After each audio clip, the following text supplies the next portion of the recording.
జన్మాద్యస్య యతోన్వయాదితరతశ్చార్థేష్వభిజ్ఞస్వరాట్ తేనే బ్రహ్మహృదాయాదికవయే ముహ్యంతి యత్సూరయః తేజో వారిమృదాం యథా వినిమయో యత్ర త్రిసర్గో మృషా ధామ్నా స్వేన సదా నిరస్తకుహకం సత్యం పరం ధీమహి.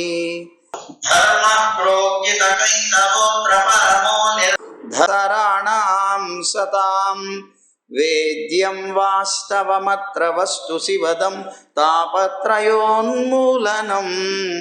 శ్రీమద్భాగవతే మహామునికృతే కిం వా పరైరీశ్వరః సద్యో హృద్యవరుధ్యతేత్ర కృతిభిః శుశ్రూషుభిస్తక్షణాత్.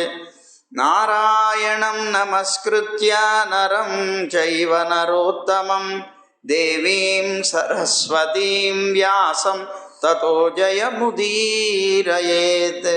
యం ప్రవ్రజంతమనుపేతమపేతకృత్యం ద్వైపాయనో విరహకాతరాజుహావ. పుత్రేతి తన్మయతయా తరవోభినేదుః తం సర్వభూతహృదయం మునిమానతోస్మి. శ్రీమద్భాగవతం పురాణతిలకం యద్వైష్ణవానాం ధనం యస్మిన్ పారమహంస్యం ఏకమమలం సత్యం జ్ఞానం పరం గీయతే.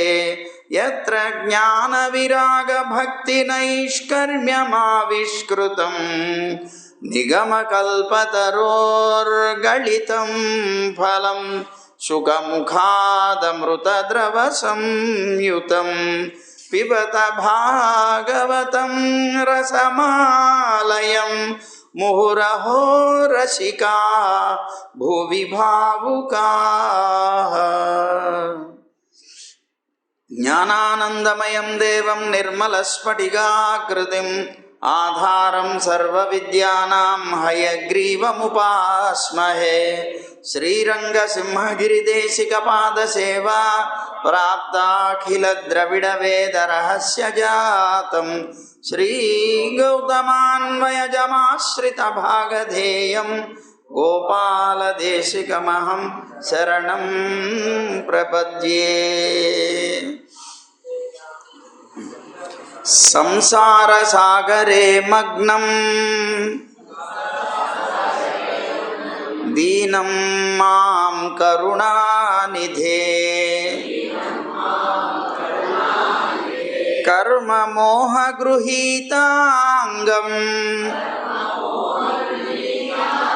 మాముద్ధర భవార్ణవాత్.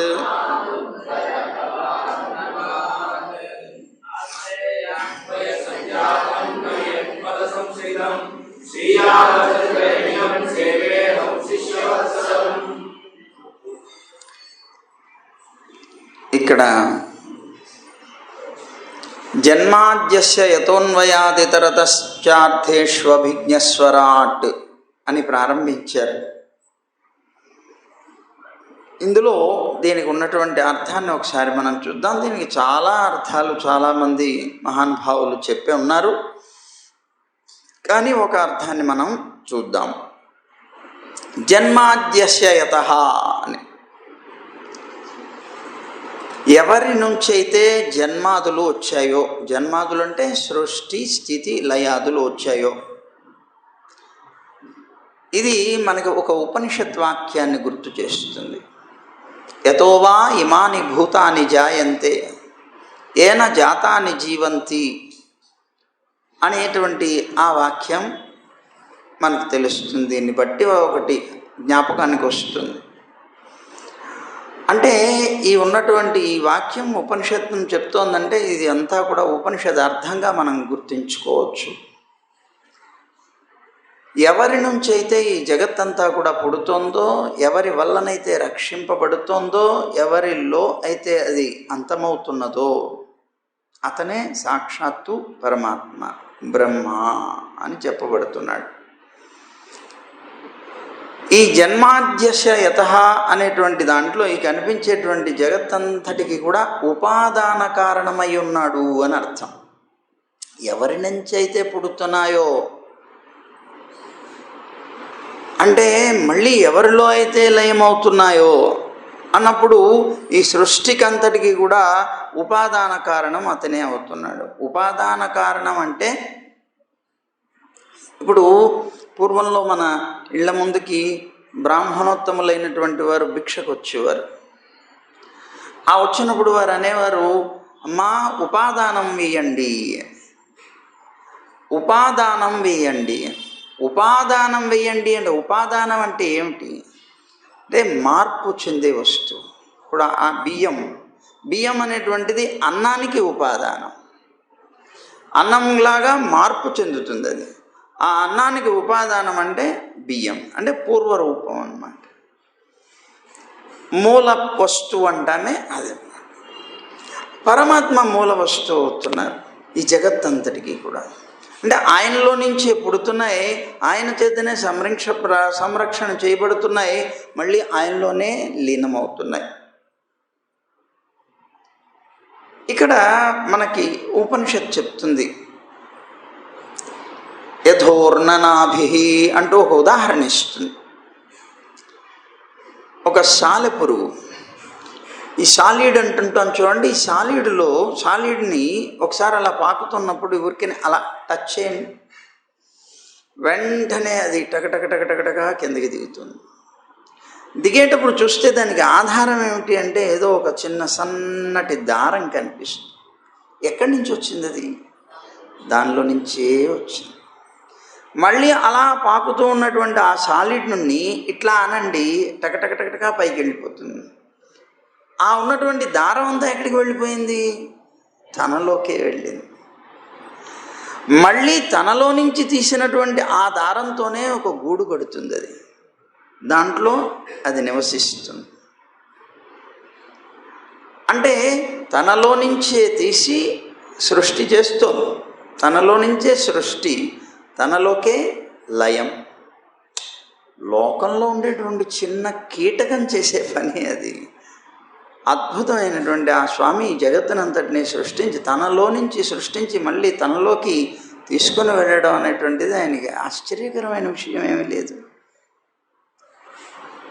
అట్లా జగత్ సృష్టికి అంతటికి ఉపాదాన కారణమైనటువంటి వాడు ఆయన. కారణాలు 3 రకాలుగా ఉంటాయి.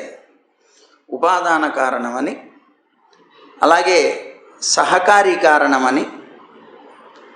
ఇలా చెప్పబడేటువంటి కారణాల్లో ఉదాహరణ చూసుకుంటే, ఒక కుండ తయారు చేస్తున్నాడు ఒక కుమ్మరివాడు. ఈ కుండ కావాలంటే దానికి ఉపాదాన కారణం ఏది? మట్టి. దానికి సహకారి కారణం ఏది? కర్ర, చక్రం. దానికి నిమిత్త కారణం ఏది? కుమ్మరివాడు కాదు, అతని సంకల్పం. అతని సంకల్పం ద్వారా అతను కర్ర ఉన్నది, చక్రం ఉన్నది, మన్ను ఉన్నది. ఇతనిలో కుండ తయారు చేయాలనేటువంటి సంకల్పం లేకపోతే కుండ తయారవ్వదు. సంకల్పం ఉన్నంత మాత్రాన కుండ తయారవ్వదు. అతని ఇది కూడా ఉండాలి, అక్కడ పని క్రియ కూడా ఉండాలి. కనుక అతను దీనికి నిమిత్త కారణం. అలాగే ఈ జగత్తంతటికి కూడా ఉపాదాన కారణం తానే అవుతున్నాడు. ఈ జగత్తుని సృష్టించాలి అనేటువంటి సంకల్పం తనలో నుంచే వస్తుంది కనుక తదైక్షత బహూనాం ప్రజాయేత మనకు ఉపనిషత్తు చెప్తూ తాను సంకల్పిస్తున్నాడు కనుక, తాను సంకల్పిస్తున్నాడు కనుక నిమిత్త కారణం తానే అవుతున్నాడు. సహకారి ఎవరు? కాలం. ఆ కాలం ఎవరు? తానే. కనుక కాలము తానే అయి ఉంటున్నాడు కనుక కాలం సహకారి కారణం అవుతోంది కనుక మొత్తం 3 కారణాలు కూడాను తానే అవుతున్నాడు. అలాంటి ఆ పరమాత్మ అన్వయాత్ ఇతరశ్చార్థేషు అంటున్నారు.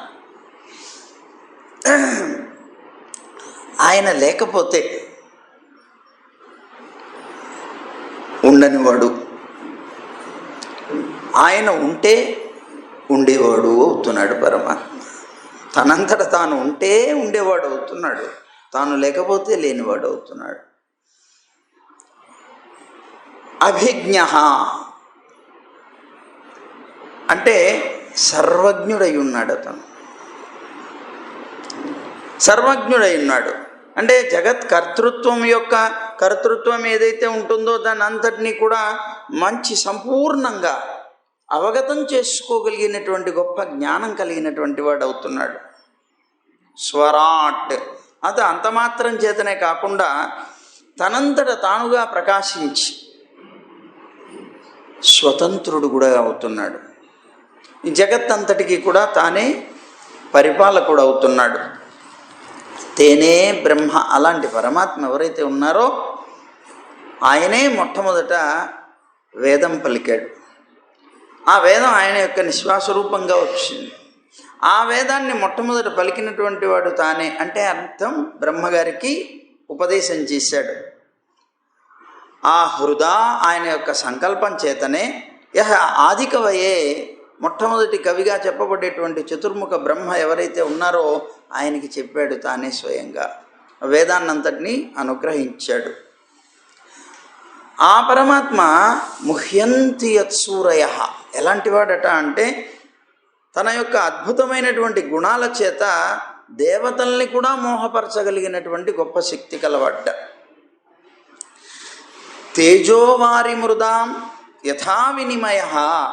ఆ పరమాత్మ ఈ జగత్తునంతటినీ సృష్టించాడు. ఈ జగత్తునంతటినీ ఎలా సృష్టించాడండి? పంచీకరణ ప్రక్రియ ద్వారా. త్రివృత్కరణం అంటారు కొంతమంది, కొన్ని ఉపనిషత్తులు పంచీకరణం అంటారు. రెండు కూడా దగ్గర దగ్గర ఒకటే. ఈ పంచీకరణ ప్రక్రియ ద్వారా. పంచీకరణ ప్రక్రియ అంటే ఏంటి? జగత్తులో బ్రహ్మాండాలన్నీ సృష్టి చేశాడు. తర్వాత స్కందాలు.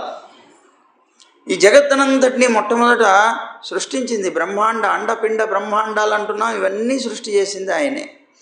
ఆయన ఎలా చేశారండి అంటే మనకి పంచభూతాలు ఉన్నాయి. ఈ పంచభూతాలని కలిపి చేశారు. ఈ పంచభూతాలని కలపడంలో ఒక ప్రక్రియ ఉంది, ఆయనకి మాత్రమే తెలుసు. ఆ పాళ్ళు ఎలా కలపాలి ఏంటి అనేటువంటిది ఆయనకి మాత్రమే తెలుసు. అలా ఉండేటువంటి పంచీకరణ ప్రక్రియ, దానికి ఉదాహరణ చూస్తాం మనం. ఒక యాపిల్ పండు ఉంది. ఇలాంటివి 5 పెట్టాం, 5 భూతాలు అనుకుందాం. ఈ యాపిల్ పండుని మనం కోసాం. ఎన్ని ముక్కలుగా? 5 ముక్కలుగా. 5 ముక్కలుగా కోసాం. కోసిన తర్వాత అన్నిటినీ అలాగే కోసాం. అన్నిట్లో నుంచి ఆ ఉన్నటువంటి అర్ధభాగమేమో ఆ భూతం ఏదైతే ఉంటుందో దాన్ని, ఇంకొక సగం చెక్కలో నుంచి 4 భాగాలు కోసాం. ఈ కోసినటువంటి వాటిని ఒక్కొక్కటి ఒక్కొక్క భాగంలో కలుపుతున్నాం. అప్పుడు ఏమైంది? భూమి అన్నాం. భూమి అనేటువంటి ఒక యాపిల్ పండు తీసుకొని దాంట్లో అర్ధభాగం భూభాగం ఉంటుంది. దాంట్లో ఉండే మిగిలిన 4 భాగాలు కూడా నీరు, నిప్పు మొదలైనటువంటివన్నీ ఒకటి చొప్పున 4 ఉంటాయి. మొత్తం భూమి అంటున్నాం. అంటే ఈ భూమిలో పంచభూతాలు ఉంటున్నాయి. అలాగే ప్రతి దాంట్లో కూడా వాయువు అన్నాం. ఆ వాయువు అనేటువంటిది అర్ధభాగం, మిగిలినటువంటి 4 భాగాలు ఇంకో అర్ధభాగం. అంటే మొత్తం వాయువు అంటున్నాం. దాంట్లో మిగిలిన భాగాలన్నీ చేరుతున్నాయి. ఇలాగా పంచీకరణ ప్రక్రియ అనే ఒక ప్రక్రియతో భగవంతుడు ఈ జగత్తునంతటిని కూడా సృష్టించాడు. అండపిండ బ్రహ్మాండాలని సృష్టించాడు. కనుక తేజో వారి మృదాం, తేజస్సు అగ్ని, వారి నీరు, మృదాం మట్టితో ఇవన్నీ తయారు చేశాడు. యథా వినిమయ యత్ర త్రిసర్గో మృషా. ఇలా సృష్టింపబడినటువంటివి ఏ భగవత్ తత్వమందైతే, అంటే ఏ పరమాత్మ ఎందైతే సత్వాదులతో కూడుకున్నటువంటి జగత్ సృష్టి అంతా కూడా, అంటే సత్వగుణ, రజోగుణ, తమో గుణాలతో కూడినటువంటి జగత్ సృష్టి అంతా కూడా కలిగిందో ఆ పరమాత్మ జడధర్మం లేనటువంటి వాడు, అంటే చైతన్య వస్తువు అయి ఉన్నాడు అన్నమాట. ఇదంతా జడ పదార్థమైంది, పంచభూతాలు జడ పదార్థమైంది. కానీ దీన్నంతటినీ కూడాను ఈ ప్రక్రియ ద్వారా సృష్టించినటువంటి ఆ పరమాత్మ అజడమయ్యాడు. అంటే జడ పదార్థం కానివాడు చైతన్య వస్తువు అయి ఉన్నాడు. అలాంటి ఆ పరమాత్మ స్వేన ధామ్న నిరస్త కుహకం ఎలాంటి వాడట? ఆయన తన యొక్క మనస్సులో కొద్దిగా కూడా కపటానికి స్థానం లేనటువంటి వాడు. సత్యం పరం ధీమహి అని. సత్యం అన్న, సత్యం అంటే ఏమిటండి అర్థం? త్రికాల అబాధితమైన వాడు అని అర్థం. అంటే 3 కాలాల చేత బాధ లేనివాడు. భూత భవిష్యత్ వర్తమాన కాలాల్లో అలాగే ఉండేటువంటి వాడు, ఎక్కడ మార్పు లేనటువంటి వాడు. అయితే ఈ సత్యం అనేటువంటి పదానికి ఒక అర్థం ఉన్నది. సత్ తి యం అని 3 పదాలుగా దాన్ని విభజన చేస్తే, సత్ అంటే ఎప్పుడూ మారకుండా ఉండేది, ఎప్పుడూ మారకుండా ఒకే రూపంలో ఉండేది ఏది? జీవుడు, ఆత్మ. దానికి మార్పేం ఉండదు, ఎప్పుడూ జ్ఞానస్వరూపంలో జ్ఞానాకారంగా మార్పు లేనిదిగా ఉంటుంది. తి అంటే ఎప్పుడూ మార్పు చెందుతూ ఉండేది, ప్రకృతి. ఎప్పుడూ మార్పులు చెందుతూ ఉండేది ఏది? ప్రకృతి. మార్పు చెందకుండా ఉండేటువంటి సత్పదార్థం జీవుడైతే, ఎప్పుడూ మార్పు చెందుతూ ఉండేటువంటిది తి అంటే ప్రకృతి అయితే, యం. సత్ తి యం. ఆ యం అంటే ఈ రెండింటినీ కూడాను శాసించేటువంటి వాడు పరమాత్మ. సత్యం. అందుకే పరమాత్మకి పేరేమిటి? సత్యం. సత్యం అంటే అర్థం ఏమిటి? మార్పు లేని జీవుణ్ణి, ఎప్పుడు మార్పులు పొందుతూ ఉండేటువంటి ప్రకృతిని శాసించేటువంటి వాడు. పరం, అధికుడై ఉన్నటువంటి వాడు, అందరికన్నా పరుడు, అధికుడు అన్నమాట. అలాంటి ఆ పరమాత్మని ఎవరైతే ఈ జగత్తంతటికి సృష్టి స్థితి లయాలకి కారణమైన వాడో, కపటం లేనివాడో, పంచీకరణ ప్రక్రియ ద్వారా ఈ బ్రహ్మాండాలు, అండపిండ బ్రహ్మాండాలన్నింటినీ కూడాను సృష్టించినటువంటి మహానుభావుడో, మొట్టమొదట వేదం ఎవరి నుంచి అయితే ఉద్భవించిందో, ఎవరైతే చతుర్ముఖ బ్రహ్మకి ఉపదేశం చేశాడో, అదిగో అలాంటి పరమాత్మని నేను ధీమహి ధ్యానిస్తున్నాను అని ఆయన ధ్యాన శ్లోకంగా చెప్పారు. అంటే ఇక్కడ మనం మామూలుగా చూడండి, తత్వ హిత పురుషార్థాలు అంటారు. తత్వ హిత పురుషార్థాలు, ఈ 3 తప్పనిసరిగా మనం తెలుసుకోవాలి. ఈ తత్వాన్ని గురించి చెప్పింది ఈ శ్లోకం. ఇప్పుడు చెప్పబడినటువంటిది తత్వ జ్ఞానాన్ని కలగజేస్తోంది. ఇక హితాన్ని గురించి చెప్తోంది ఇప్పుడు చెప్పబోయేటువంటి 2వ శ్లోకం. ధర్మ ప్రోజ్జిత కైతవోత్ర పరమో నిర్మత్సరాణం సతాం అంటూ ప్రారంభించి, ఇదేంటిట? సాక్షాత్తుగా సత్పురుషులైనటువంటి వాళ్ళ యొక్క శుద్ధమైనటువంటి భక్తి యోగ రూపమైనటువంటి పరమ ధర్మం ఏదైతే ఉన్నదో దాన్ని నిరూపిస్తోంది. ఏది? సాక్షాత్ వ్యాస భగవానుడి చేత రచింపబడి అనుగ్రహింపబడినటువంటి శ్రీమద్భాగవతం అనేటువంటిది ఆ భక్తి యోగాన్ని పరమధర్మంగా నిరూపిస్తున్నది. అలాగే ఈ శ్రీమద్భాగవతం అనేటువంటిది ఎవరైతే అధ్యయనం చేస్తారో లేదా శ్రవణం చేస్తారో వాళ్ళకి తాపత్రయాల్ని నాశనం చేస్తోంది, తాపత్రయోన్మూలనం. అలాగే ఇది చాలా శుభాలను కలిగించేటువంటిది ఈ శ్రవణం. అలాగే యథార్థమైనటువంటిది, ఇందులో ఏ విధమైనటువంటి అబద్ధం అనేటువంటిది లేదు, యథార్థమైనటువంటిది. అలాగే పరమాత్మ సంబంధమైనటువంటి తత్వాన్ని కలగచేసి ఆయన మీద ప్రీతిని కలిగించేటువంటి అద్భుతమైనటువంటి గ్రంథం. ఇలాంటి అద్భుతమైనటువంటి గ్రంథం ఒకటి ఉండగా ఇతర శాస్త్రాలతో ఇంకా ప్రయోజనం ఏమిటి అని అంటున్నారు. కనుక వెంటనే ఎవరైతే ఈ గ్రంథాన్ని ఈ శ్రీమద్భాగవతాన్ని సేవిస్తారో వాళ్ళ యొక్క హృదయాల్లో తక్షణమే పరమాత్మ చేరి ఉంటారట. అలాంటి అద్భుతమైనటువంటి గ్రంథంగా, హితం కలిగించేటువంటిదిగా చెప్పారు. మొదటి శ్లోకంలో ప్రార్థనా శ్లోకంలో, మొదటి ప్రార్థనా శ్లోకంలో తత్వాన్ని చెప్తే ఇందులో హితాన్ని చెప్పారు. సరే, తర్వాత ఈ ప్రార్థనా శ్లోకాలు ఒకసారి చెప్పుకుంటున్నాం కనుక, నారాయణం నమస్కృత్య నరం చైవ నరోత్తమం దేవీం సరస్వతీం వ్యాసం తతో జయముదీరయేత్ అంటూ ముందు ఈ గురు పరంపర అందరికీ కూడా నమస్కారం చేస్తున్నారు సుఖమహర్షి. ఈ మొత్తం శ్రీమద్భాగవతానికి అంతటికీ కూడా కథానాయకుడు ఎవరు? నారాయణుడు. ఆ నారాయణుడు నరుడు అని చెప్పబడేటువంటి ఇద్దరు రూపాలుగా నారాయణుడే అవతరించారు. నారాయణ ఋషి, నర ఋషి. ఆ రెండు రూపాలుగా వచ్చినటువంటి ఆ నారాయణుడికి ముందు నమస్కారం చేస్తున్నాం. నారాయణం నమస్కృత్య నరం చైవ నరోత్తమం, నరులలో ఉత్తముడైనటువంటి ఆ నరుడని చెప్పబడేటువంటి ఆయనకి, అలాగే ఈ నరుడికి అధికుడై పరిపాలించేటువంటి నారాయణుడికి, ఇద్దరికి కూడా నమస్కారం చేస్తున్నాం.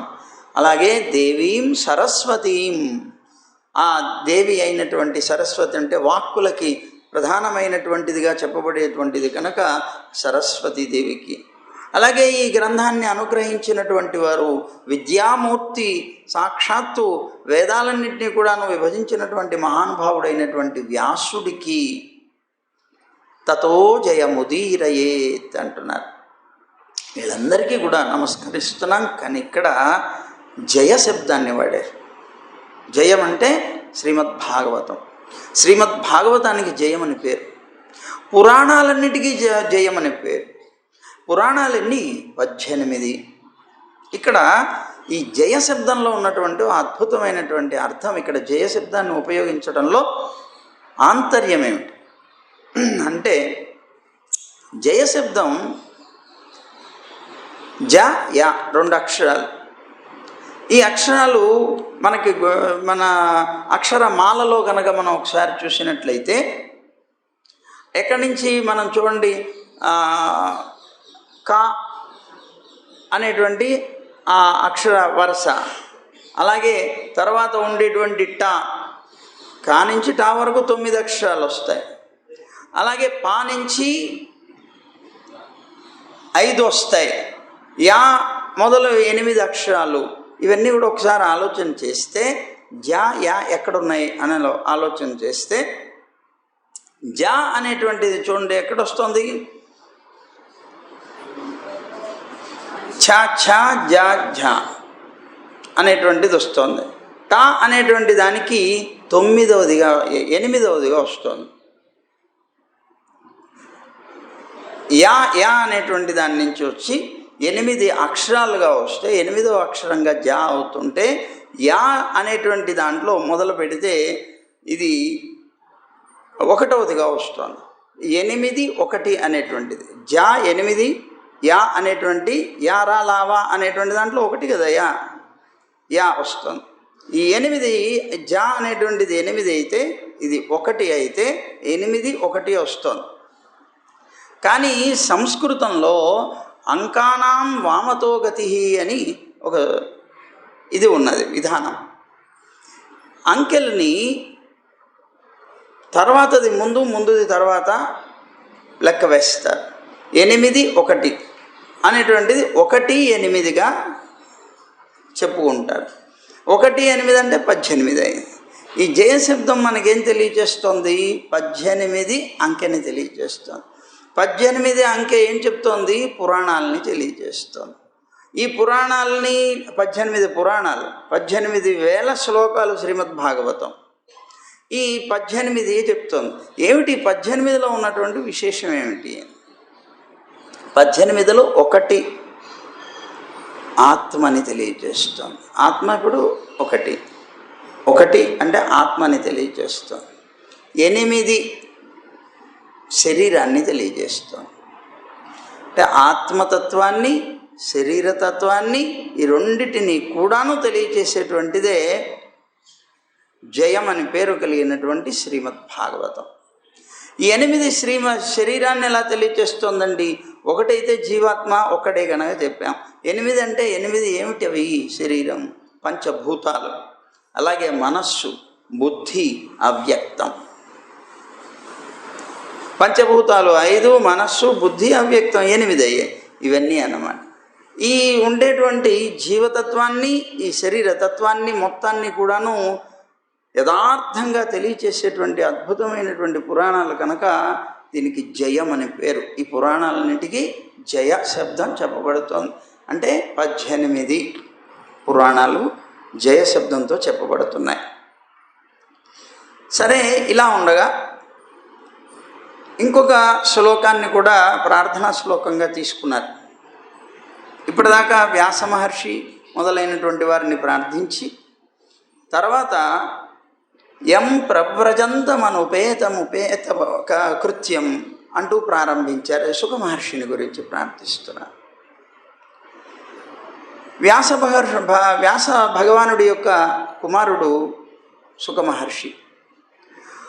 ఆ వ్యాస భగవానుడి యొక్క కుమారుడైనటువంటి శుక మహర్షి ఎవరైతే ఉన్నారో ఆయన పుట్టగానే, పుట్టడమే 16 సంవత్సరాల వయస్సుతో పుట్టారు.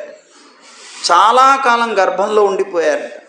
ఆ ఉండిపోయినటువంటి ఆయన అలా పుట్టగానే తాను వనాల్లోకి వెళ్ళిపోయారట తపస్సు కోసం. పుట్టినటువంటి సంతానం అలా వెళ్ళిపోయేటప్పటికే కంగారు పడినటువంటి వ్యాస భగవానుడు వెంటనే ఆయన వెనకాల పరిగెట్టుకుంటూ వెళ్ళారు. పిలుస్తున్నారు, పుత్రా పుత్రా పుత్రా యం ప్రవ్రజంతమనుపేతముపేత కృత్యం ద్వైపాయనో విరహకాతరా జుహావ పుత్రేతి తన్మయతయా తరవోభినేదు. ఈయన పిలుస్తున్నాడు, ఆయన ముందు వెళ్ళిపోతున్నారు. పిలుస్తూ ఉంటే కొద్ది దూరం వెళ్ళిపోయిన తర్వాత కనిపించకపోతే అప్పుడు పలుకుతున్నాయిట. పుత్రా అని పిలుస్తుంటే ఓయ్ అని అక్కడున్న చెట్లన్నీ కూడా పలుకుతున్నాయి. అక్కడున్న వృక్షాలన్నీ కూడాను ఓయ్ అని పలుకుతున్నాయి. అర్థం ఏమిటి అంటే ఆయన అంతటా ధర్మభూత జ్ఞానంతో వ్యాపించి ఉన్నారు. అంటే జ్ఞానస్వరూపంతో ఉన్నటువంటి మహానుభావులు. అదిగో ఆయన వెళుతున్నప్పుడు అలాంటి సర్వభూత హృదయం మునిమానతోస్మి, అలాంటి సర్వభూతాలకి హృదయ స్వరూపంగా అంటే చైతన్య స్వరూపంగా ఉండినటువంటి మహానుభావుడైనటువంటి శుక మహర్షికి నమస్కరిస్తున్నాము అన్నారు. ఇలాగ చెప్పి తర్వాత అంటున్నారు కదా, నిగమకల్పతరోర్గళితం ఫలం అని ప్రారంభించారు. ఇది ఇందాక మనం చెప్పుకున్నటువంటి తత్వ హిత పురుషార్థం. ఏమిటి పురుషార్థం అంటే రసస్వరూపమైనటువంటి శ్రీమద్భాగవతాన్ని అనుభవించి ఆనందం పొందడమే. నిగమ కల్పతరోర్గళితం ఫలం, ఇది ఏంటిట? శ్రీమద్భాగవతం అనేటువంటిది సాక్షాత్తు వేదములు, ఉపనిషత్తులు అని చెప్పబడేటువంటి ఒక మహావృక్షం. ఆ వృక్షానికి ఒకే ఒక కాయ కాసిందిట, అది పండిందిట, అది ముగ్గిందిట. ముగ్గిన తర్వాత దాని మీద ఒక చిలుక వాలి దాన్ని కొట్టిందిట, అది రాలి పడిందిట. అబ్బా ఎంత తీయగా ఉంటుందండి అనకదా అనుకుంటాము. యథార్థంగా చిలక కొట్టిందని తినేసేయకూడదు, దాని ఆరోగ్యాలు వస్తాయి. కానీ చిలక కొట్టింది అంటే తప్పనిసరిగా అది పక్వమైనటువంటిది. అంటే ఇక్కడ అర్థం ఆ వృక్షం సాక్షాత్తు వేదాలైతే ఆ వేదాలను చెప్పబడేటువంటి ఆ వృక్షానికి దాని యొక్క సారంగం, ఫలం అంటే ఏమిటి? వృక్ష సారమే. ఆ వృక్ష సారంగా వచ్చినటువంటి ఏకైక ఫలం శ్రీమద్భాగవతం. ఈ శ్రీమద్భాగవతం కూడా ఎలాంటిదిట? మొత్తం అంతా రసమేటదా. నిగమకల్పతరోర్గళితం ఫలం సుఖముఖాదమృతద్రవ సంయుతం పిబత భాగవతం రసమాలయం. ఇది రసమాలయం. దీంట్లో పీచు టెంకాయ గట్రాలు ఏం లేవుటింది. మొత్తం అంతా రసమే రసం. అలాంటి అద్భుతమైనటువంటి ఫలమే శ్రీమద్ భాగవతం. ఇది సకల వేదాల యొక్క వేదాంతాల యొక్క సారభూతమైనటువంటిది ఇది అని ఆ శ్లోకంలో, ప్రార్థనా శ్లోకంలో చెప్పారు. అయితే ఇక్కడ శ్రీమద్ భాగవతం పురాణ తిలకం యద్వైష్ణవానాం ధనం అన్నారు. ఈ భాగవతం ఎంత గొప్పది, సాక్షాత్తు వైష్ణవులైనటువంటి వాళ్ళకి ధనం. ఎందుకంటే ఈ శ్రీమద్ భాగవతం అంతా కూడాను దశావతారాలని వర్ణిస్తున్నది. సాక్షాత్తు నారాయణుడి యొక్క అవతార క్రమాన్ని అంతటిని వర్ణిస్తున్నది, సృష్టి క్రమాన్ని చూపిస్తున్నది, ప్రళయాన్ని చూపిస్తున్నది. సర్వము కూడా జ్ఞానమంతా దీంట్లో ఇమిడి ఉన్నది. అలాంటి ఆ భగవత్ తత్వాన్ని, భగవంతుని యొక్క గుణాలని అన్నిటినీ కూడాను చూపించేటువంటి రసపూర్ణమైనటువంటి ఈ శ్రీమద్ భాగవతం వైష్ణవులకి ధనము. మరి వైష్ణవులంటే ఎవరండి? వైష్ణవులంటే ఎవరు? ఏకంఠలగ్న తులసీనలినాక్షమాలాహ అని చెప్పేటువంటి విధానంలో ఎవరైతే తులసిమాలను లేకపోతే తామర పూసల మాలను ధరిస్తారో, ఎవరైతే ఊర్ధ్వపుండ్రాలు ధరిస్తారో, ఎవరైతే శంఖచక్రాలు భుజాల్లో ధరిస్తారో వారు వైష్ణవులు అని అంటున్నారు. కానీ లోకంలో ఉన్న ప్రతి జీవి వైష్ణవమే. ప్రతి జీవి కూడా వైష్ణవుడే. ఎలా ప్రతి జీవి అంటే, ప్రతి వైష్ణవుడు అంటే అర్థం ఏంటి? విష్ణు సంబంధం కలవాడు అని అర్థం. లోకంలో విష్ణు సంబంధం లేనిదేది అని మేము ప్రశ్న వేస్తున్నాం. దానికి సమాధానం ఎవరైనా చెప్పగలరా? లేదు. లోకంలో విష్ణు సంబంధం లేనటువంటి వస్తువే లేదు. మయా తతమిదం సర్వం జగత్ అవ్యక్తమూర్తిన, నా చేతనే కనిపించని రూపంతో జగత్తంతా వ్యాపింపబడి ఉన్నది అంటున్నాడు ఆయన. అలా వ్యాపించినటువంటి స్వామి జగత్తులో ఉండే అణువు అణువునా కూడా ఉన్నాడు. అంటే మరి ఆయనతో సంబంధం కలిగినటువంటిదే అవుతుంది కదా ప్రతి జీవి. అప్పుడు ప్రతిదీ వైష్ణవమే. మరి కొంతమందినే వైష్ణవులుగా చెప్తున్నారేమిటి? ఎవరైతే తమని విష్ణు సంబంధం కలవారుగా గుర్తిస్తున్నారో వాళ్ళని వైష్ణవులని పిలుస్తున్నారు. యథార్థంగా అయితే లోకంలో ఉన్న ప్రతి జీవి వైష్ణవులు. అట్లా అందువల్ల యద్వైష్ణవానాం ధనం, ఇది పురాణ తిలకం. ఇది అన్ని పురాణాల్లో శ్రేష్టమైనటువంటిదై ఉన్నది. యస్మిన్, దేని అందైతే పారమహంస్యం ఏకం అమలం సత్యం జ్ఞానం పరం గీయతే.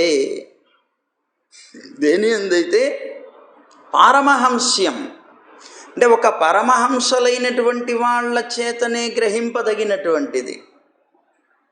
ఏకం, ఒక్కటే తత్వమైనటువంటిది. అమలం, ఏ విధమైనటువంటి మలము అంటే చెడు లేనటువంటిది. సత్యం, త్రికాల అబాధితమైనటువంటి జ్ఞానం ఏదైతే ఉన్నదో అదే పరం గీయతే, గొప్పదిగా చెప్పబడుతున్నది. ఎక్కడైతే అంటే ఏ శ్రీమద్ భాగవతంలో అయితే జ్ఞాన విరాగ భక్తి నైష్కర్మ్యమావిష్కృతం, ఇవన్నీ కూడాను ఈ శ్రీమద్ భాగవతంలో కనిపిస్తాయి. ఏమిటవి? జ్ఞానం, వైరాగ్యం, అలాగే భక్తి, నైష్కర్మ్యం అంటే నిష్కర్మ. కర్మ, నిష్కర్మ అంటే కర్మని వదిలేమని కాదు, కర్మ ఫలత్యాగం, ఇవన్నీ కూడా దీంట్లో కనిపిస్తాయి. అలాంటి అద్భుతమైనటువంటిది శ్రీమద్ భాగవతం. అందువల్ల ఇది ఎవరైతే విష్ణు సంబంధం కలవారు అనుకుంటున్నారో వారందరికీ కూడా గొప్ప ధనం అని చెప్పుకుంటూ వచ్చారు. అయితే పొద్దున మనం చెప్పుకున్నాం, ఈ గోకర్ణుడు శ్రీమద్ భాగవతాన్ని వినిపిస్తే దుందుకారి అని చెప్పబడేటువంటి అతను వెంటనే మోక్షం పొందాడు. ఇక్కడ ఒక చిన్న ప్రశ్న వచ్చింది. ఏమండి, మరి భాగవతం అక్కడ చాలామంది విన్నారు కదా, ఒక్క దుందుకారి మాత్రమే మోక్షం పొందటం ఏమిటి, మిగిలిన వాళ్ళందరూ ఎందుకు పొందలేదు అని. మరి అతను ఒక్కడే కదా పొందినట్లు చెప్పబడుతోంది. మరి అతను ఒక్కడే పొందాడేమిటి అని అంటే దానికి కారణం శ్రవణ భేదమే. ఆ శ్రవణ భేదం ఫలభేదాన్ని కలిగిస్తుంది. వినటంలో భేదం.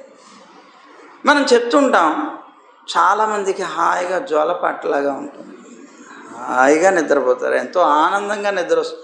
ఇంట్లో కూడా రాదు గొడవ, అన్నీ ఇక్కడికి వచ్చి కూర్చుంటే చక్కగా అలాగా వింటూ ఉంటే ఎంతో ఆనందంగా నిద్ర వస్తుంది.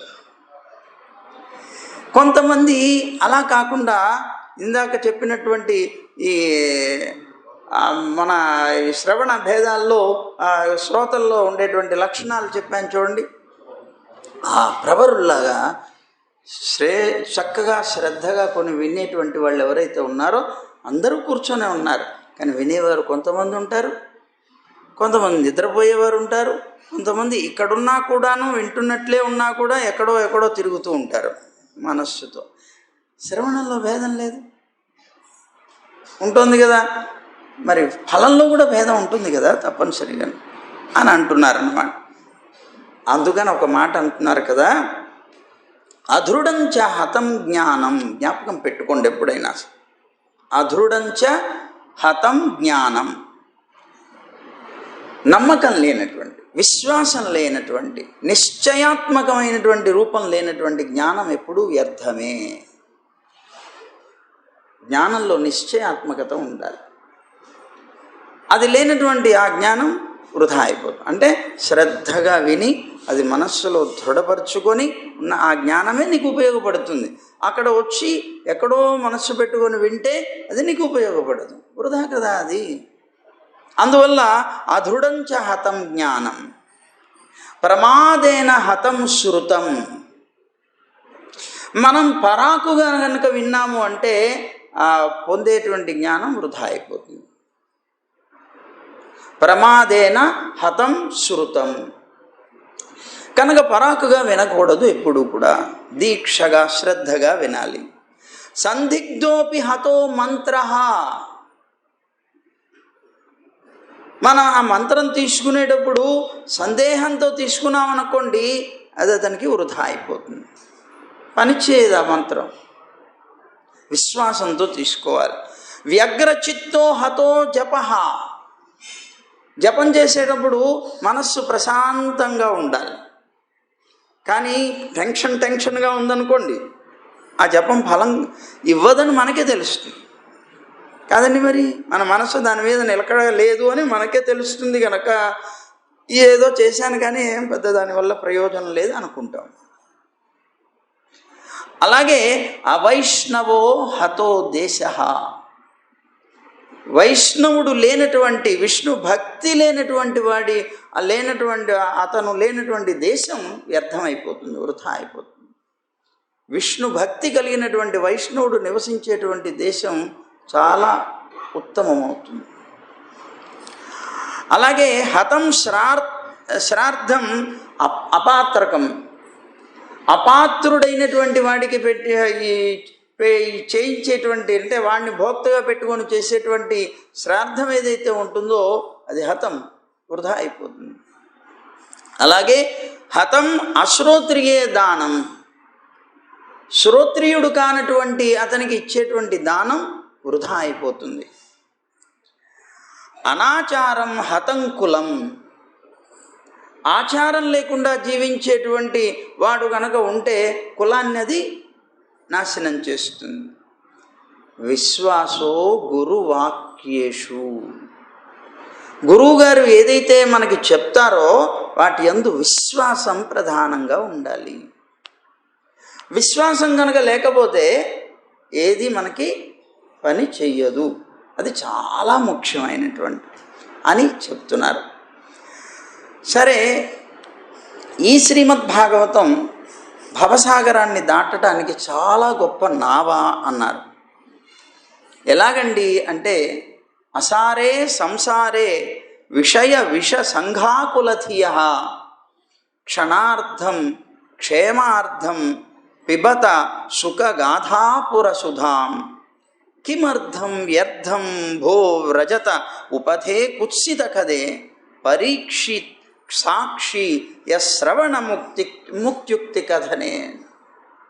అరే, లోకంలో ఇతరమైనటువంటి అనేక రకాల కథలు వింటుంటాం, విశేషాలు వింటుంటాం, వాటి మీద ఉన్నటువంటి శ్రద్ధ అపారంగా ఉంటుంది.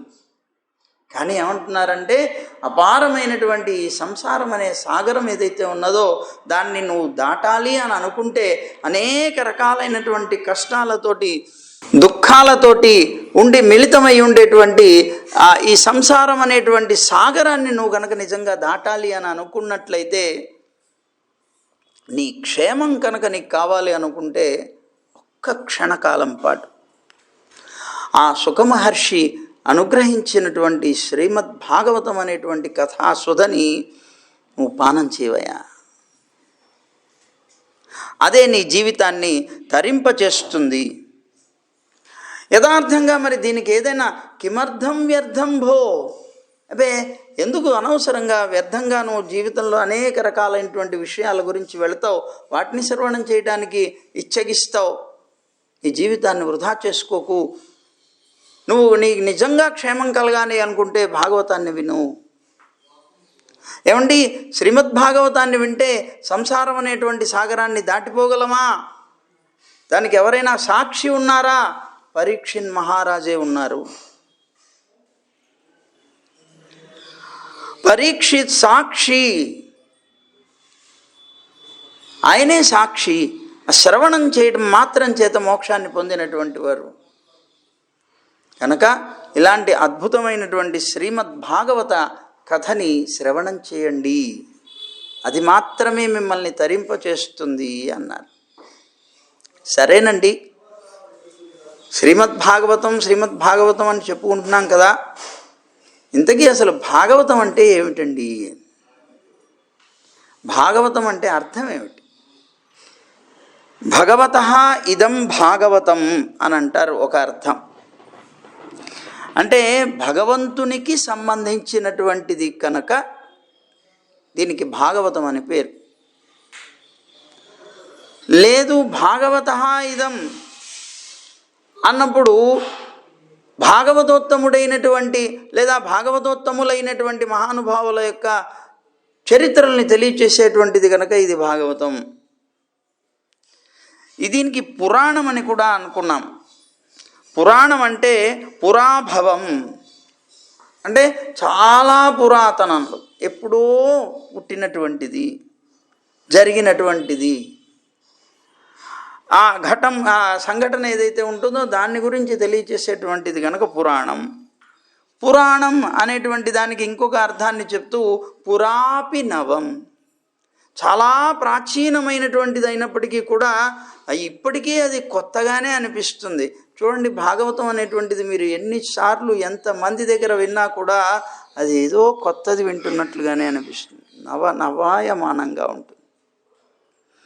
అందులో ఉన్నటువంటి గొప్పతనం అది. పూర్వస్మిన్ భూతం ఇది పురాణం, ఇంతకు పూర్వం ఎప్పుడో పుట్టింది కనుక దీనికి పురాణం అని అన్నారు. అలాగే ఇక్కడ భాగవతాన్ని గురించి వివరిస్తున్నారు. భా శబ్దో కీర్తివచనో, గ శబ్దో జ్ఞానవాచక, సర్వేష్టవచనో వశ్చ తో విస్తారస్య వాచక అన్నారు. ఏమిటండి భాగవతం అన్నాం కదా, దీంట్లో భా ఉంది, గా ఉంది, వా ఉంది, తా ఉంది, 4 అక్షరాలు ఉన్నాయి. ఏమిటి 4 అక్షరాలుగా అర్థం? భా దీప్తౌ అనే ఒక ధాతు, భా దీప్తౌ అంటారు. అంటే ప్రకాశం, అంటే కీర్తి. ఈ భాగవతం ఎవరైతే చదువుతారో వాళ్ళకి కీర్తిని కలిగిస్తుందట, ఎవరైతే శ్రవణం చేస్తారో వారికి కీర్తిని కలిగిస్తుందట. అలాగే గా అనేటువంటిది జ్ఞానాన్ని సూచిస్తుంది, జ్ఞానాన్ని కలిగిస్తుంది, కీర్తిని కలిగిస్తుంది, జ్ఞానాన్ని కలిగిస్తుంది.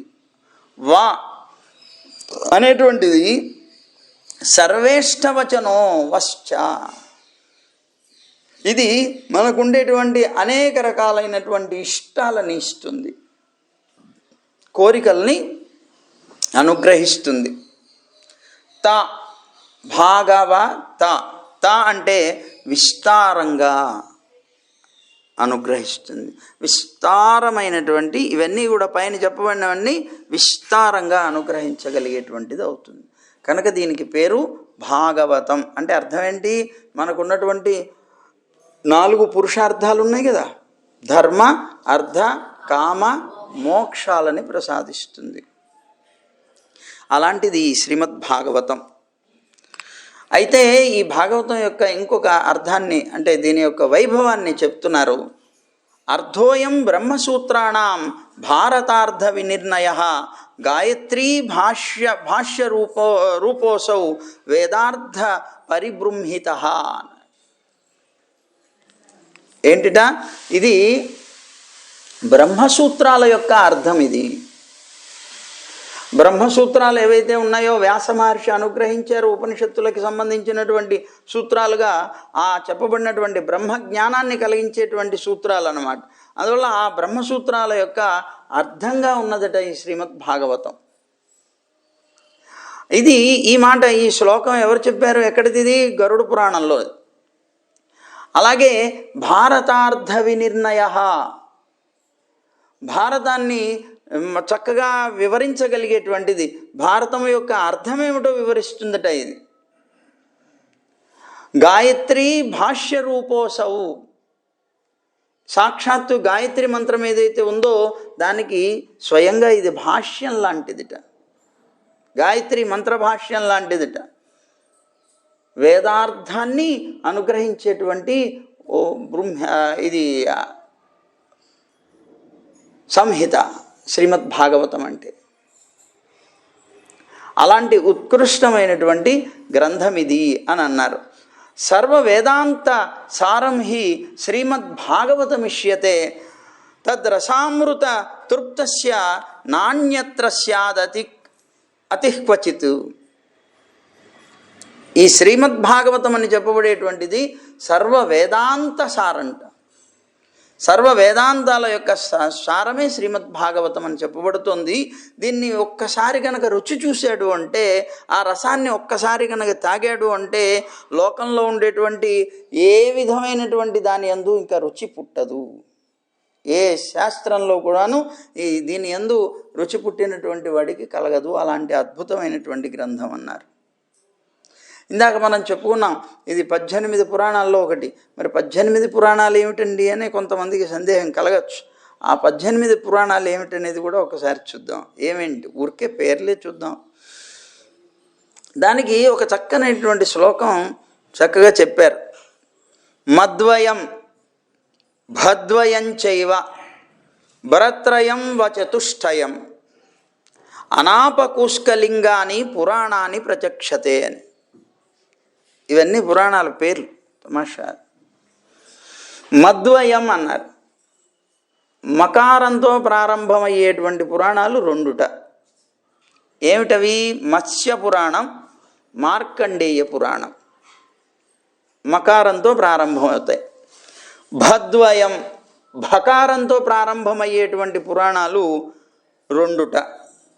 ఏమిటిట? భాగవతం, భవిష్య పురాణం. భాగవతం, భవిష్య పురాణం. ఇంకా భరత్రయం, బ్ర అనే అక్షరంతో ప్రారంభమయ్యేటువంటివి 3ట. బ్రహ్మపురాణం, బ్రహ్మాండ పురాణం, బ్రహ్మవైవర్త పురాణం. వ చతుష్టయం,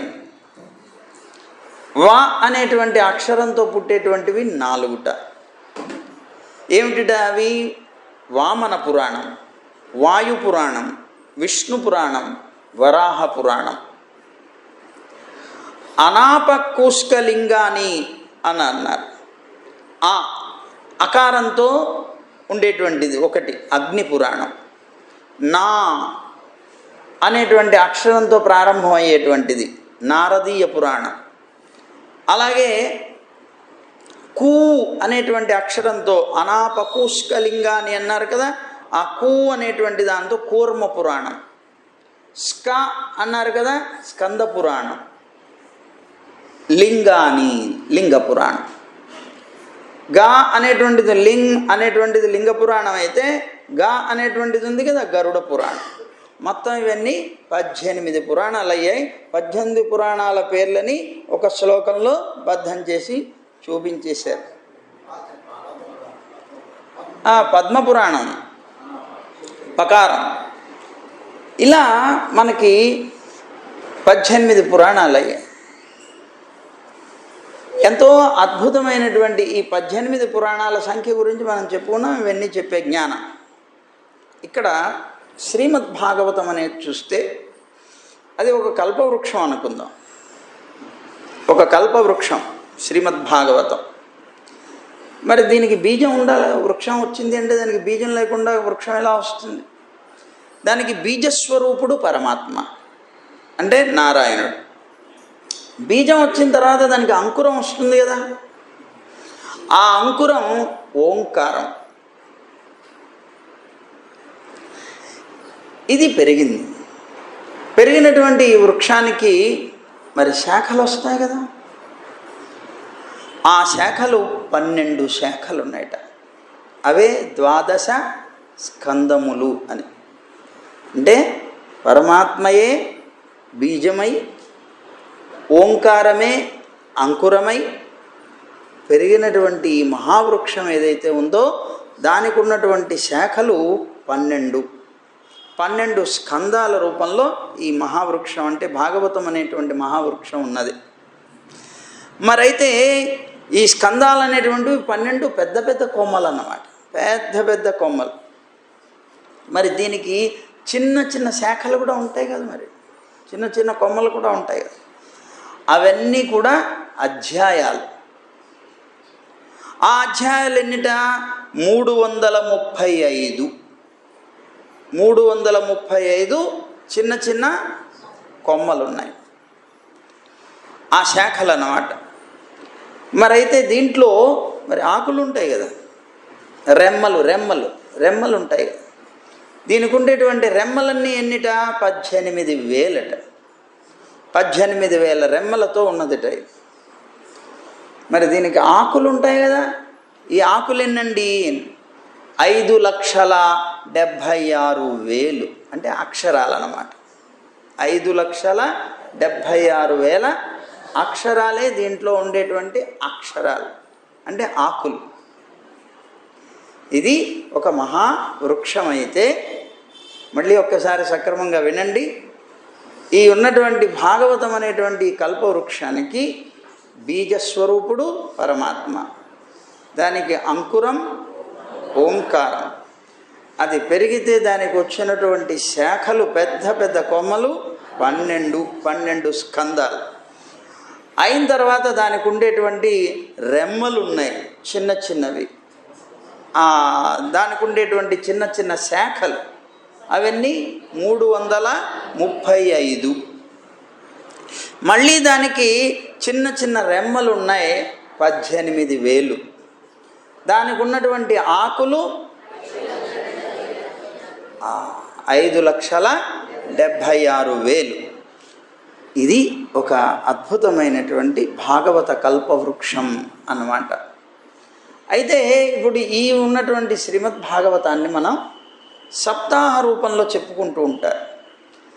ఈ శ్రీమద్ భాగవత ప్రవచన కార్యక్రమాలు కూడా మనకి 4 రకాలుగా ఉన్నాయి. ఒకటి సాత్వికమని, రాజసికమని, తామసికమని, నిర్గుణమని 4 రకాలు ఉన్నాయి. సాత్వికం అనేటువంటిది ఇప్పుడు రాజసికం అనేటువంటిది మనం చేసుకునేటువంటి సప్తాహాలు. సప్తాహం అంటే 7. రాజసికం ఎప్పుడు కూడా ఏం చేస్తుంది? టెన్షన్ కలిగిస్తుంది. ఇప్పుడు 7 రోజుల్లో మనం శ్రీమద్ భాగవతం చెప్పుకుంటుంటే చెప్పేవాళ్ళకి టెన్షనే, వినేవాళ్ళకి టెన్షనే.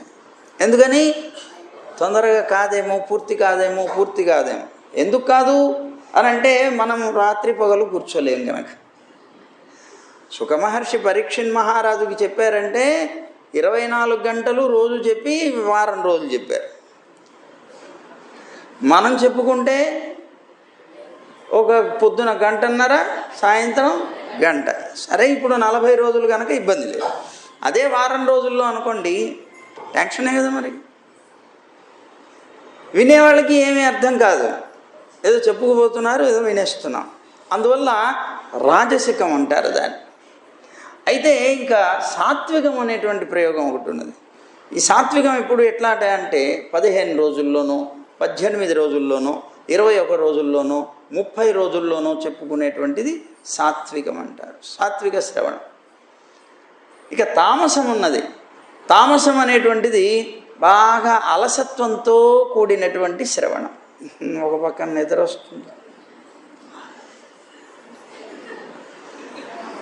ఏం చెప్తున్నారో తెలియదు పాపం, నిద్రలో సగం మహేష్ సగం వింటూ ఉంటాం మనం.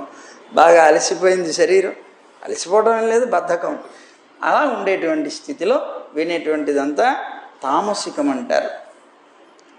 అలాగే ఇక ఒక నియమమైనటువంటిది ఏం లేదు, ఇన్ని రోజులని లేదు, రోజు చెప్పుకుంటూనే ఉన్నారు, దానికి నిర్గుణం అని పేరు.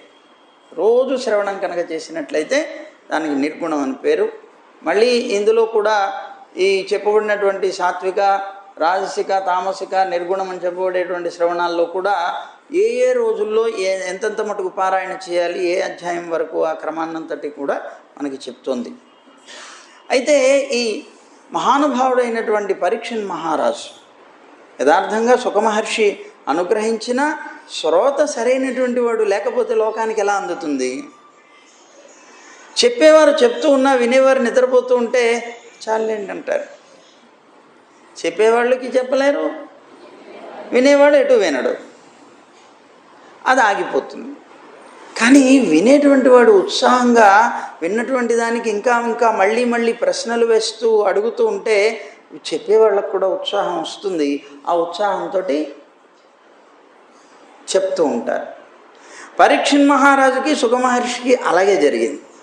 పరీక్షణ్ మహారాజు అనేకమైనటువంటి ప్రశ్నలు వేశాడు. అది వినడంలో కూడా ఎక్కడా అలసత్వం అనేటువంటిది లేదు. ఏ విధమైన అలసత్వం రాకుండా ఉండడం కోసం అనే ఆహారం, పానీయం కూడా తీసుకోలేదు. 7 రోజులు అలాగే నిష్ఠతోటి కూర్చొని 24 గంటలు విన్నాడు రోజుకి. అలా శ్రవణం చేశాడు కనుకనే ఎక్కడా ఒక క్షణం కూడా ఉండనటువంటి సుఖమహర్షి 7 రోజులు ఉండిపోయి చెప్పాడు. అదిగో అదేనమాట. కనుక ఇలాంటివి ఉంటాయి. ఒక చిన్న సమస్య ఒకటి వచ్చింది, ప్రశ్న. ఒకసారి ఎవరు గొప్ప అని ఒక ప్రశ్న. ఇది ఎవరికి వచ్చిందట? బృహస్పతికి శుక్రాచార్యుడికి మధ్య వచ్చింది. లోకంలో ఏది గొప్పది, అసలు చాలా గొప్పది ఏది, పెద్దది గొప్పది ఏది అనే ఒక ఇది వచ్చిందట. వస్తే మహత్వే కారణం వక్ష్యే సంవాదం గురు శుక్రయోహో స్వస్మిన్నిహకో జ్యాయాన్ గురో పృథివీ తే శృణు. గొప్పతనానికి కారణం చెప్తాను. వినేటువంటి మహానుభావుడైనటువంటి పరీక్షిత్తు, అలాగే భాగవతోత్తములైనటువంటి వారిని ఆశ్రయించి వారిని ఆరాధిస్తే చాలు, అది గొప్పది. భాగవతోత్తముల యొక్క కథలు ఇప్పుడు చెప్పబడే భాగవతం అంతా కూడా దాంట్లో వస్తాయి. అవన్నీ కూడా శ్రవణం చేయటం వల్ల మోక్షం వస్తుంది. ఏమిటి అనేటువంటి ఒక ప్రశ్న వచ్చినప్పుడు అసలు లోకంలో ఎవరు గొప్ప అనేటువంటి ఒక ప్రశ్న వచ్చింది. ఆ ప్రశ్నకి బృహస్పతి, దేవతల యొక్క గురువు అయినటువంటి బృహస్పతికి, దానవుల యొక్క గురువు అయినటువంటి శుక్రాచార్యుడికి జరిగినటువంటి ఒక సంభాషణ. దీని సారం ఏమిటో చెప్తున్నానన్నాడు. ఏమిటిటా అంటే, అందరిలో ఏది పెద్దదయ్యా అని అడిగాడు. దానికి బృహస్పతి అన్నట్ట పృథివీ అన్నాడు. భూమి చాలా పెద్దది కదా. భూమి కన్నా పెద్దది ఏమున్నది అన్నాడు బృహస్పతి. శుక్రాచార్యుడు అన్నట్ట లేదు, నువ్వు చెప్పినటువంటి సమాధానం తప్పు అన్నాడు. ఎందుకని అంటే, పృథ్వీ శేషధృత స శంభుముకుటే కైలాసవాసోప్యసౌ కైలాసోపి దశాననే తులితో బద్ధోప్యసౌ వాలిన వాలి రాఘవ విష్ణునాయుధి జితో విష్ణు సతాం మానసే తస్మాత్ విష్ణుపరాయణాద్ గురుతరో నాణ్యోస్తి లోకత్రయే అన్నాడు. నువ్వు చెప్పినట్లు భూమి గొప్పది కాదు, భూమి పెద్దది కాదు. మరి ఎవరు, ఎలాగా అంటే దానికి సమాధానం చెప్తున్నావు. భూమి ఏముందయ్యా, భూమి చాలా పెద్దది అంటున్నావు, కానీ ఆదిశేషుడి యొక్క పడగల మీద నువ్వు గింజంత అన్నాడు. ఆదిశేషుడే కదా మోస్తాడు భూమి, కనుక ఆదిశేషుడి యొక్క శిరస్సు మీద ఇది నువ్వు గింజంత. కనుక ఈ భూమి కన్నా గొప్పవాడెవరు? ఆదిశేషుడు అవుతున్నాడు కదా. సరే, ఆదిశేషుడు గొప్పవాడు అనుకుంటామా? ఆదిశేషుడు వచ్చి శివుడి యొక్క జటాజూటంలో ఉన్నాడని, అదిగో ఆ శివుడు కదా గొప్పవాడు, మరి ఆదిశేషుడు కన్నా అన్నారు. పోనీ ఆ శివుడు పోనీ గొప్పవాడు కదా అనుకుంటే శివుడే గొప్పవాడా అంటే కాదయా, ఆయన్ని మోస్తున్నది కైలాసగిరి కదా అన్నారు. శివుడిని కైలాసగిరి కదా మోస్తుంది, మరి కైలాసగిరి గొప్పది అవ్వాలి కదా, ఆయన్ని కూడా మోస్తుందని. మరి కైలాసగిరి గొప్పది అన్నాడు. అయితే కైలాసగిరి గొప్పదేనా? కాదు. ఎందుకు కాదు అంటే ఆ కైలాసాన్ని కూడా ఎత్తాడు రావణాసురుడు. రావణాసురుడు కైలాసాన్ని కూడా ఎత్తిపెట్టాడు. కనుక ఆ రావణాసురుడు గొప్పవాడందామా అంటే ఆ రావణాసురుడ ఒకసారి వాలి దగ్గరికి వెళ్ళాడు. వాలితో పెద్ద యుద్ధం చేయాలనుకున్నాడు. అతనికి తీటగా ఉంది, బాగా దురదగా ఉంది.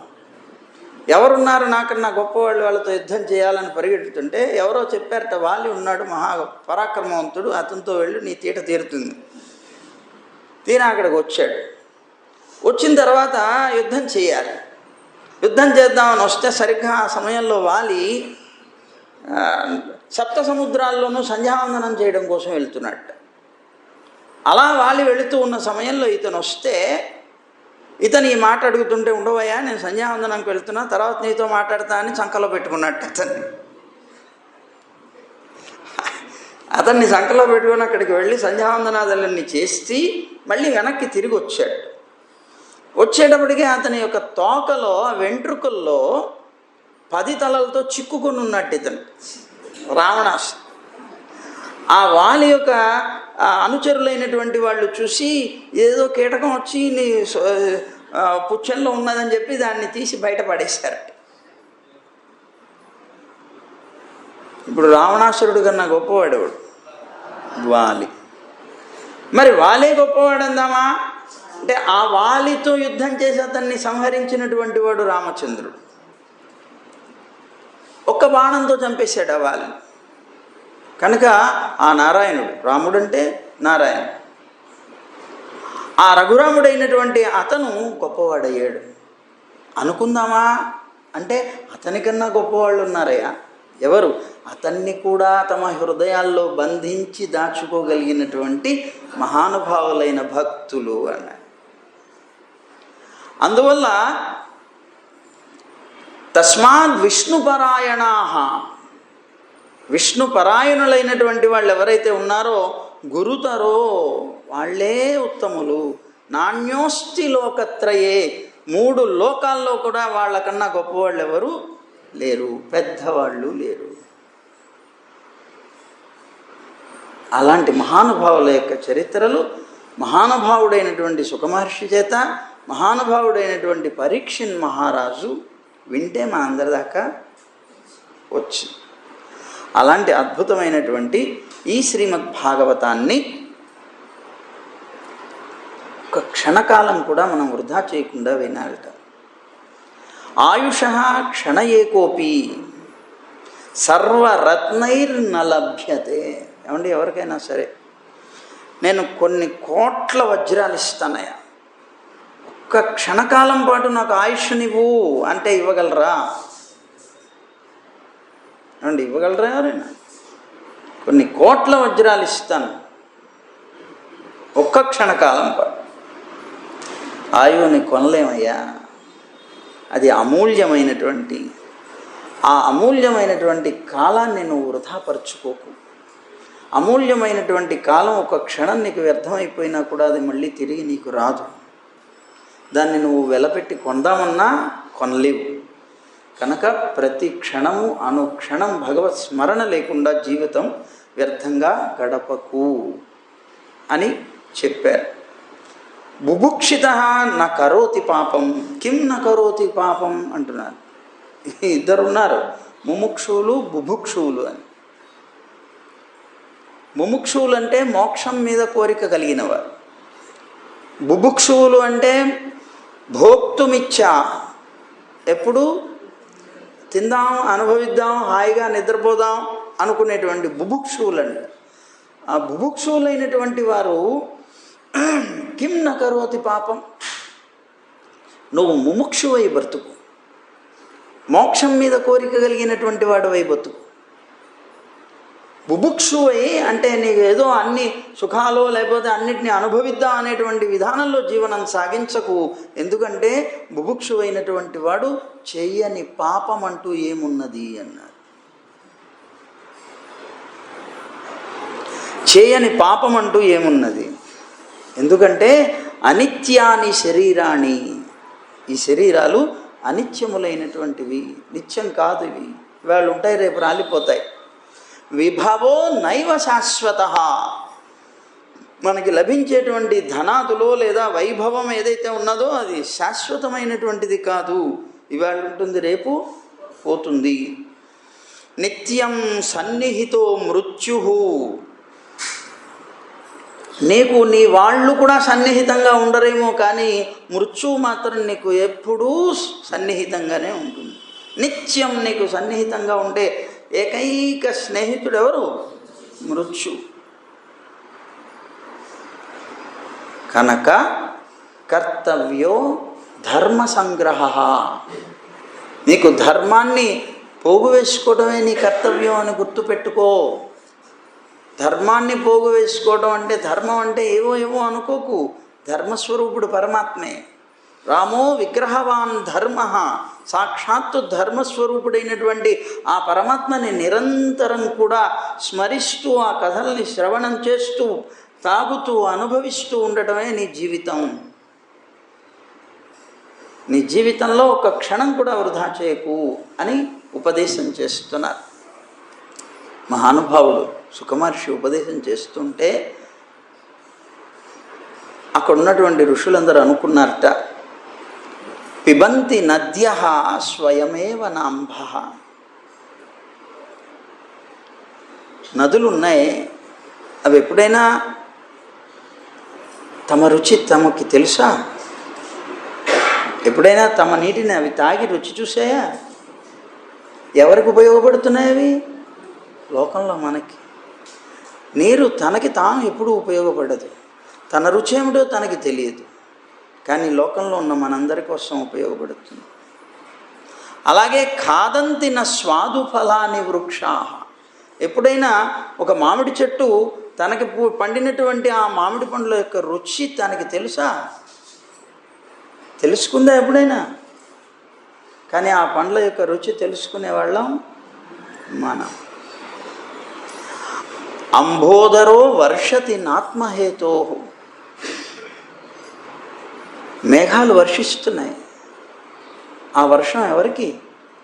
తన లాభం కోసమా, లోకం కోసమా? అందుకని పరోపకారాయ సతాం విభూతయ, సత్పురుషులైనటువంటి వారి యొక్క సంపద అంతా కూడా ఇతరులకు ఉపకరించడానికే ఉంటుంది, స్వార్థం కోసం ఎప్పుడూ.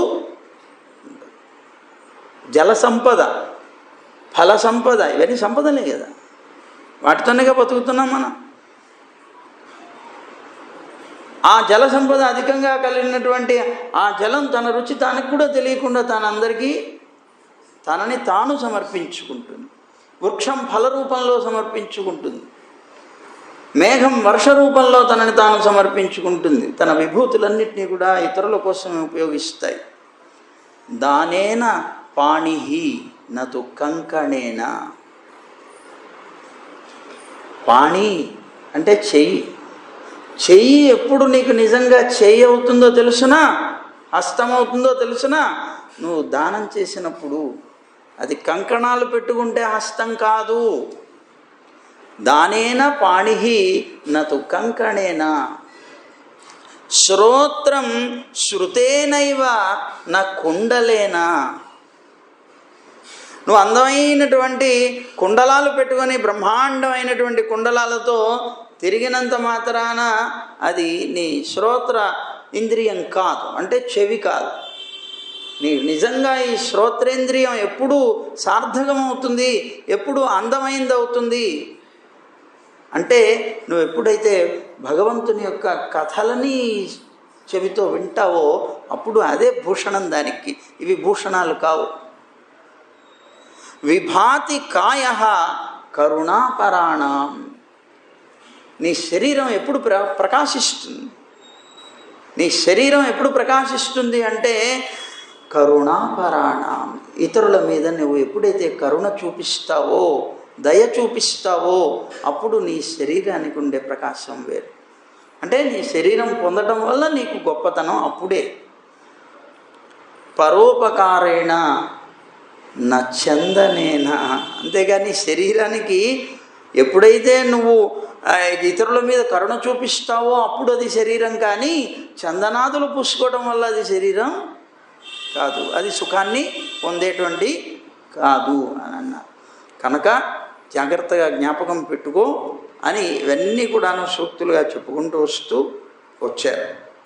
అయితే ఇక్కడ అసలు శ్రీమద్భాగవతం అనేటువంటిది ఇప్పటిదాకా మనం చూసాం. అన్నాడు నారదుడు చెప్పాడుని, పరీక్షణ్ మహారాజుకి సుఖమహర్షి చెప్పారు, నారదుడు చెప్పాడు, లేకపోతే మన ఈ ఆత్మదేవుడు చెప్పాడు. ఇలా అసలు ఎన్నిసార్లు జరిగినాయి, ఎప్పుడెప్పుడు జరిగినాయి అని ఒక్కసారి ఆలోచన చేస్తే, శ్రీకృష్ణుడు అవతారాన్ని చాలించిన తర్వాత 30 సంవత్సరాలు గడిచింది. ఆ 30 సంవత్సరాలు గడిచిన తర్వాత కలియుగంలో భాద్రపద మాసంలో పరీక్షిత్తుకి సుఖమహర్షి ఉపదేశం చేశాడు. ఈ మాసమే, భాద్రపద మాసమే పరీక్షణ్ మహారాజుకి సుఖమహర్షి ఉపదేశం చేశాడు. కలియుగం ప్రారంభమైన తర్వాత 30 సంవత్సరాల తర్వాత. మొట్టమొదట అలా పరీక్షిత్తు విన్న తర్వాత కలియుగం మళ్ళీ 200 సంవత్సరాలు గడిచిన తర్వాత జ్యేష్ఠ మాసంలో గోకర్ణుడు దుందుకారికి ఉపదేశం చేశాడు. 200 సంవత్సరాలు గడిచిన తర్వాత ఈ కలియుగంలో మళ్ళీ 30 సంవత్సరాలు గడిచిన తర్వాత కార్తీక మాసంలో సనత్కుమారుడు నారదుడికి ఉపదేశం చేశాడు. ఇలా శ్రీమద్భాగవతం అనేటువంటిది మనకి చెప్పబడింది. కానీ మనం వింటున్నది ఏది? పరీక్షణ్ మహారాజుకు సుఖమహర్షి చెప్పినటువంటి దాన్ని సూతుడు శౌనకాది ఋషులకు చెప్తూ ఉన్నటువంటిది మనం వింటున్నాం. అంటే వ్యాస భగవానుడు రచించినటువంటిది డైరెక్ట్గా సుఖమహర్షికి వచ్చింది. ఆ అడవిలో తిరుగుతూ ఆ పుత్ర పుత్ర పుత్ర అంటూ తిరుగుతున్నటువంటి ఆయన పిలిస్తే రాకపోతే శ్రీమద్భాగవతంలో ఉన్న అద్భుతమైన ఒక శ్లోకాన్ని ఇచ్చి వారి శిష్యుల చేత పెద్దగా గానం చేస్తూ తిరగండి, ఈ శ్లోకానికి ఆకర్షితుడు ఎవరైనా వస్తే వారిని తీసుకురండి అన్నాడు. ఈ గానాన్ని చేస్తూ శిష్యులందరూ అడవిలో వెళుతూ ఉంటే ఈ శ్లోకాన్ని విని సుఖమహర్షి ఆశ్చర్యపడి వెనక్కి వచ్చాడు. ఎవరు రాశారు అని. మీ తండ్రి గారేనయ్యా, సాక్షాత్తు వేదవ్యాస మహర్షి అన్న. అట్లానా అని పరిగెట్టి ఉండి వచ్చి తండ్రి దగ్గర శ్రీమద్భాగవతాన్ని అంతటినీ అధ్యయనం చేశాడు సుఖమహర్షి. అలా అద్భుతమైనటువంటి ఆ శ్రీమద్భాగవతం మొట్టమొదట వారి దగ్గర నుంచి మిగిలినటువంటి అందరి దాకా వచ్చింది. ఇప్పుడు మనకి లభ్యమైనటువంటిది సూతుడు శౌనకాది ఋషులకి చెప్పినటువంటిది. అదేమిటి అనేటువంటిది మనం రేపటి నుంచి చూస్తాం. ఇప్పటిదాకా మనకి శ్రీమద్భాగవత మాహాత్మ్యం అనేటువంటిది పూర్తయింది. రేపటి నుంచి ప్రథమ స్కందంతో ప్రారంభం చేసుకుంటాం. సర్వం శ్రీకృష్ణార్పణమస్తు. గోవింద జయ జయ గోపాల జయ జయ.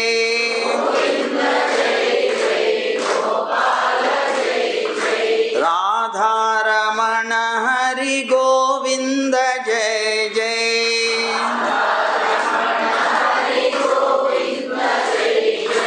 గోవింద జయ జయ గోపాల జయ జయ.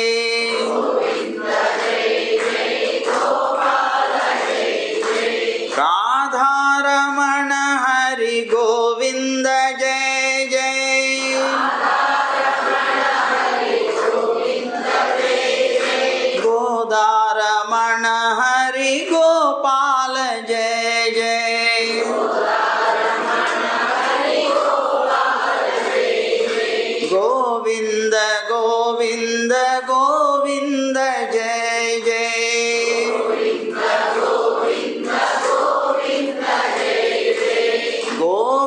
గోవర్ధనోద్ధార గోవింద జయ జయ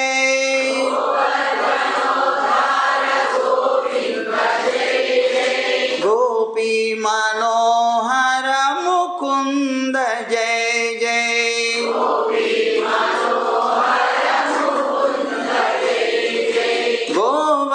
గోవర్ధనోద్ధార గోవింద జయ జయ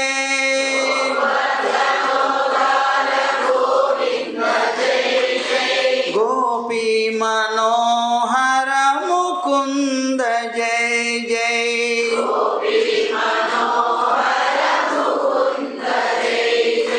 గోవింద జయ జయ గోపాల జయ జయ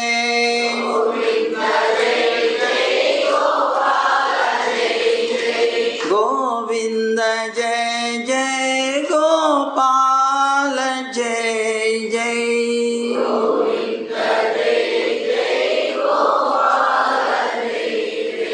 జై గోవింద జై జై గోవింద జై జై జై గోవింద జై శ్రీమన్నారాయణ జై జై శ్రీమన్నారాయణ జై జై జై శ్రీమన్నారాయణ సర్వం శ్రీకృష్ణార్పణం.